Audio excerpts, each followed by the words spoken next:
Hello hello friends, multi রান্নাঘরে তোমাদের সবাইকে স্বাগত। আবারও আজকে চলে এসেছি একটা নতুন রেসিপি তোমাদের সঙ্গে শেয়ার করব বলে। আজকে আমি বানাচ্ছি কাশ্মীরি আলুর দম। আর কাশ্মীরি আলুর দম বানানোর জন্য এখানে কী কী উপকরণ লাগছে চলো দেখে নিই। এখানে আমি কিছুটা কুচো ভাঙা কাজু নিয়েছি, এখানে কিশমিশ নিয়েছি, স্বাদ মতো লঙ্কা, ক্যাপসিকাম একটা গোটা বড় টমেটো। এটা হবে নিরামিষ, তার জন্য সব কিছু এখানে আর পেঁয়াজ রসুনের কোনো কিছু নেই, শুধু নিরামিষ কাশ্মীরি আলুর দম রান্না করছি। আর লাগছে টক দই, এখানে নিয়ে নিয়েছি আমি টক দই 2 চামচ। আর লাগছে কসুরি মেথি। তো চলো এবার আমি কি করে বানাচ্ছি তোমাদেরকে সেটাই দেখাবো। প্রথমে সব মশলাগুলো আমি মিক্সি গ্রাইন্ডারের মধ্যে নিয়ে নিয়েছি। এবার আমি সব একসঙ্গে বেটে নেব। তো এখানে আমার মশলাটা বাটা হয়ে গেছে। আর এখানে আমি নিয়ে নিয়েছি প্রায় 250 গ্রাম মতো আলু। এবার আলুগুলোকে ভালো করে একটু ধুয়ে আমি প্রেসারের মধ্যে সিদ্ধ করে নেব।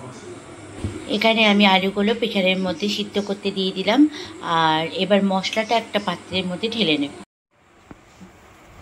তো এখানে আমি দেখো আলুগুলো সিদ্ধ করে নিয়েছিলাম, আর এখন এই আলুগুলো ছাড়াচ্ছি। আলুগুলো একটা একটা করে ছাড়িয়ে নিই। তো আলুগুলো সিদ্ধ করে আমি ভালো করে দেখো 2 টুকরো ভাবে কেটে নিয়েছি এইভাবে। এবার আমি এখানে কড়াই বসিয়ে দিয়েছি। কড়াই আমি এখানে সরষের তেল ইউজ করব। তো আমি এখানে তেলটা দেখো গরম হয়ে গেছে। আমি একটু জিরে ফোড়ন আর তেজপাতা দেবো। তো তেলের মধ্যে আমি জিরে ফোড়ন দিলাম আর 2টো তেজপাতা ফোড়নে দিলাম। এবার যে মশলাটা আমি বেটে রেখেছিলাম সেই মশলাটা তেলের মধ্যে দিয়ে দেব। এবার ভালো করে মশলাটা আমি কষাবো। এই কড়াইয়ে আমি ভালো করে মশলাটাকে কষিয়ে নিচ্ছি। আর এইদিকে আমি আর একটা ফ্রাই প্যানে তেল বসিয়েছি। এখানে আমি আলুগুলোকে ভালো করে লাল লাল করে ভেজে নেব। তো এইদিকে দেখো মশলা থেকে আমার তেল ছাড়তে শুরু করেছে, মশলাটা আমার ভালোভাবে কষানো হচ্ছে। আর এইদিকে আমি আলুটাকেও লাল লাল করে ভেজে নিচ্ছি। তাই এবার যে টক দইটা ছিল সেই দইটা আমি এর মধ্যে দিয়ে দেব।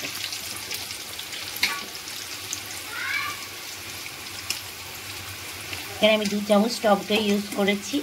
এবার আবারও মশলার সঙ্গে ভালো করে কষিয়ে নেব একসাথে। তো এখানে দেখো আমার আলুগুলো আমি লাল লাল করে ভাজা হয়ে গেছে, ভেজে আমি তুলে নিয়েছি। আর এইদিকে আমার মশলাটাও কষানো হয়ে গেছে, তেল ছাড়তে শুরু করেছে মশলা থেকে। এবার আমি এর মধ্যে কসুরি মেথি ইউজ করব। যে কোনো রান্নাতে তোমরা কসুরি মেথিটা ইউজ করবে, বিশেষ করে নিরামিষ রান্নাতে, তাহলে দেখবে ওর টেস্টটা আরও ভালো লাগবে। তো এখানে আমি কসুরি মেথিটা ইউজ করে দিলাম। এবার ভালো করে আবারও নাড়ব। এবার আমি এর মধ্যে লবণ আর হলুদ দেব। লবণটা স্বাদ মতো দেবো আর হলুদ। এবার আমি হলুদ দিলাম। আমি এখানে স্বাদ মতো লবণটা দিলাম। এবার সব আবারও আমি একসঙ্গে মিশিয়ে নেব। আর কালারটা কতটা সুন্দর এসছে তোমরা তো দেখতেই পাচ্ছ। এবার আমি এর মধ্যে ইউজ করব হচ্ছে কাশ্মীরি লঙ্কার গুঁড়ো। এখানে আমি 1 চামচ মতো কাশ্মীরি লঙ্কার গুঁড়ো অ্যাড করলাম। আর এই কাশ্মীরি লঙ্কার গুঁড়ো অ্যাড করলে কালারটা তো অসাধারণ আসবে, দেখতেই পাবে তোমরা। দেখো কালারটা কতটা সুন্দর এসছে। এবার মশলা আমার কষানো হয়ে গেছে। এবার আমি ভেজে রাখা আলুগুলো এর মধ্যে দিয়ে দেব। ভেজে রাখা আলুগুলো দিয়ে দিলাম। এবার মশলার সঙ্গে আলুগুলো ভালো করে মিশিয়ে নেব। আলুগুলো যেহেতু আগে থেকেই সিদ্ধ করা, সেহেতু আমি বেশি জল দেব না। আর যেহেতু এটা কাশ্মীরি আলুর দম হচ্ছে, এটাতে বেশি জল পড়বে না, আমরা অল্প একটু জল দেব। তো আমি এখন কিছুক্ষণের জন্য ঢাকা দিলাম, 10-15 মিনিট ঢাকা দিয়ে রাখবো।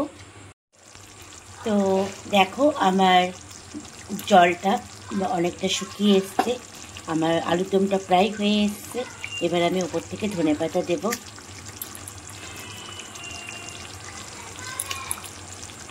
দিয়ে ভালো করে আবারও একসাথে মিশিয়ে দেব। এটা যেহেতু কাশ্মীরি আলুর দম, তার জন্য কিন্তু এরকম ঝোলটা কিন্তু বেশি ঝোল হবে না, গা মাখা মাখাই হবে।